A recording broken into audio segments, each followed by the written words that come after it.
จะแนะนำเกี่ยวกับความรู้พื้นฐานในการเขียนโปรแกรมเนาะการที่จะเขียนโปรแกรมได้นั้นมันต้องมีอยู่หลายองค์ประกอบสิ่งสำคัญแม่นภาษาที่ใช้เขียนแล้วก็ฐานข้อมูลหรือเรียกว่า database เนาะภาษาที่ใช้เขียนแม่นมีอย่างใดเนาะอาจจะมี Java มี VB มี C# ASP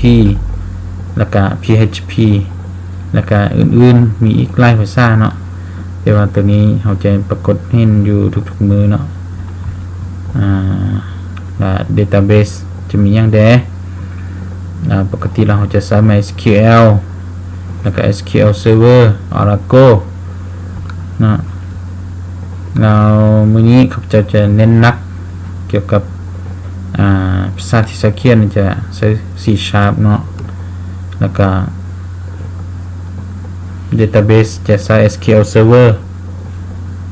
และเรามาเบิ่งว่าหน้าตาของ C# นี่เป็นแบบใดแล้วก็หน้าตาของ SQL Server นี่เป็นแบบใดเรามาเบิ่ง C# ก่อนเนาะ C# หรือว่าเขาเอิ้นเต็มๆว่า VB.NET เนาะมันจะอยู่ในแพ็กเกจของ VB.NET ซึ่งเป็น Microsoft เป็นผู้สร้างขึ้นมาเนาะชื่อว่า Microsoft Visual Studio มันจะมีหลายๆเวอร์ชันจะมี 2005 2008 2010 2012 2014 2016แต่ในที่นี้ข้าพเจ้าจะแนะนำVisual Studio 2008เนาะเราคลิกเข้าไปเนาะ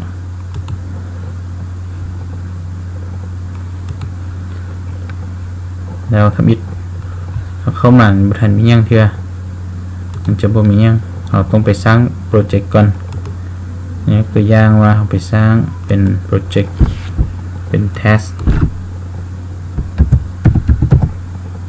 2เนาะเรา browse ไปซึ่งบันไดเราจะเซฟไว้อยู่ในคอมของบันไดในซองใดนะครับไว้ในซอง D โปรแกรมเนาะกดโอเคปึ๊บมันจะเอาเป็นฟอร์มตัวนี้เป็นฟอร์มให้เราเนาะตัวนี้เป็นหน้าตาคร่าวๆเกี่ยวกับC# เนาะ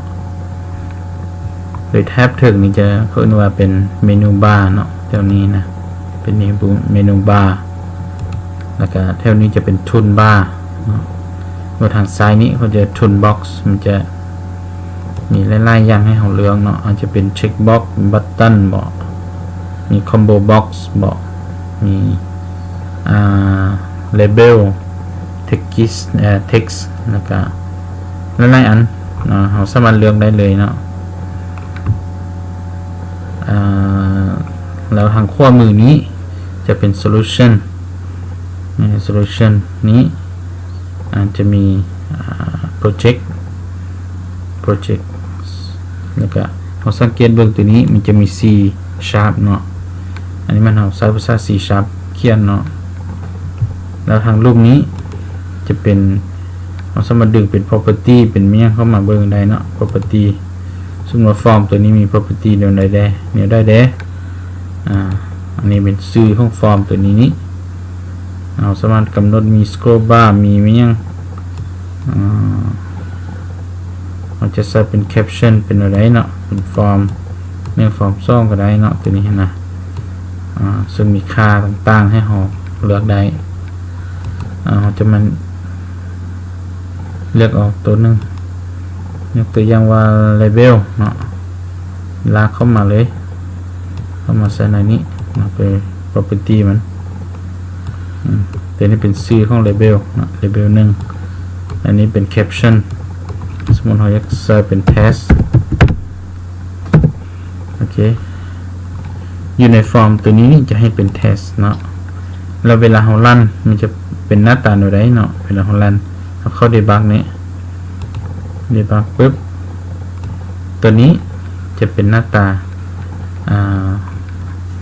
ของฟอร์มตัวนี้เนาะซึ่งฟอร์มตัวนี้เราสามารถขยายให้มันใหญ่ให้มันน้อยได้ตามที่เราต้องการเนาะ เราสามารถดึงเอาพวกบัตตันพวกนี้เข้ามาไว้นี้ได้เช่นกันเนาะซึ่งในขั้นตอนต่อไปเนี่ยผมจะแนะนำเกี่ยวกับการนำไซต์พวกทูลบล็อกต่างๆนี้ที่ว่ามือนี้จะแนะนำคร่าวๆว่าหน้าตาของโปรแกรม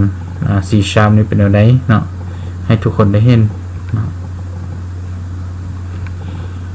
แล้วต่อไปจะเป็นฐานข้อมูลเนาะ SQL Server ในนี้ข้าพเจ้าจะใส่ SQL Server 2005เนาะ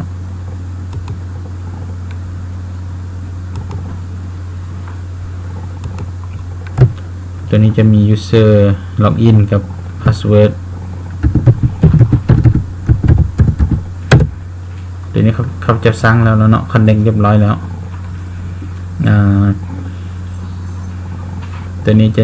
แนะนำคร่าวๆเกี่ยวกับSQL Server 2005เนาะมันมีอย่างเดียวเราเข้ามาปุ๊บตัวนี้มันจะมีพวก database เนาะสังเกตเบื้องตัวนี้จะเป็น database ตัวนี้จะสำคัญนะเนาะเวลาเราเขียนโปรแกรมต้องใช้ตัวนี้ก่อนอื่นเราต้องไปสร้างdatabase เนาะ new database เนาะตัวนี้เป็นข้าเจ้าสร้างเรียบร้อยแล้วนะเราไปเบิ่งว่าอยู่ใน database นี่มีอย่างเดียวยกตัวอย่างว่าเข้าไป procurement นี้เข้าไปในนี้มันจะมีพวก database diagram table view synonym แล้วก็จะมีพวก storage พวกนี้อย่างนี้แหละหลายอย่างเนาะแต่ว่าโดยหลักๆแล้วเราจะใช้ table หลายกว่า table นี่จะเป็นตารางเนาะตารางสำหรับให้เราเก็บข้อมูลเนาะ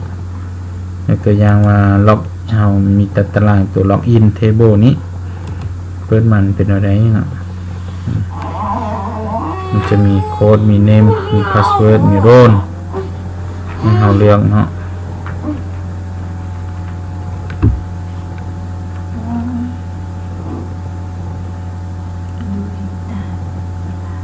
อยู่ใน login table นี้มีอย่างเดเปิดขึ้นมานะจะมีเป็นตัวนี้เป็นตัวที่เรากำหนดเนาะ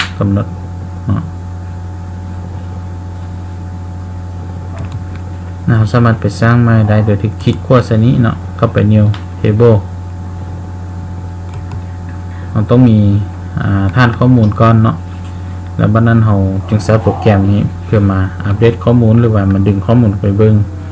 เนาะหรือว่า delete ข้อมูลก็ได้โดยที่เราจะใช้โปรแกรมเป็นผู้ควบคุมเนาะ